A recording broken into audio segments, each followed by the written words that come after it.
from the station that's on your side. This is Channel 7 News Daybreak.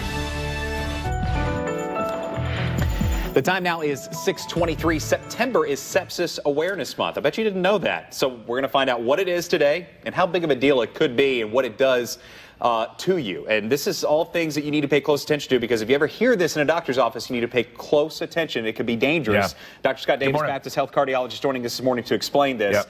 Okay, so sepsis, a term introduced by Hippocrates. Right, Greek term. Yeah, Greek term. 460 to 370 BC. We're going way back with this. Yeah. It's been around for a long time, and it means to rot. And so what happens is a regular, and that's not a good term, but a routine infection gets out of control. Okay. A pneumonia, a skin infection, an abdominal infection, a meningitis, then spreads throughout the body, through the bloodstream, and in the body's own immune system response, then we start to break down, to tear down organs and tissues. And so it's a serious thing, obviously. The death rate is just frightening. There's about 2.5 million cases of sepsis in the United States a year. Over 250,000 of those will die.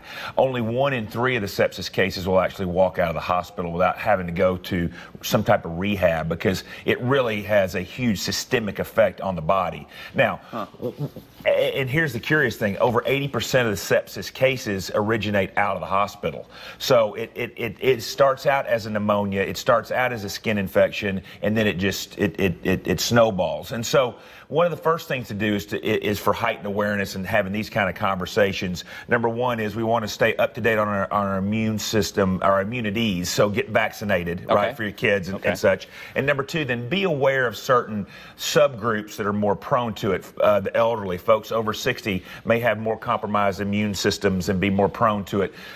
Young babies, less than a year old. Yeah. And then folks that have, they're more prone then, like diabetics can have compromised immune system, people with AIDS, if you don't have a spleen. So, these are subcategories of folks that might get sepsis. So, be sensitive so that if you do get a cut on the skin, don't ignore it and bring it to the attention of your doctor. And then look for signs and symptoms of sepsis. And we kind of go through several, like if you have a combination of slurred speech and confusion, not passing urine for over 24-hour period, extreme shortness of breath.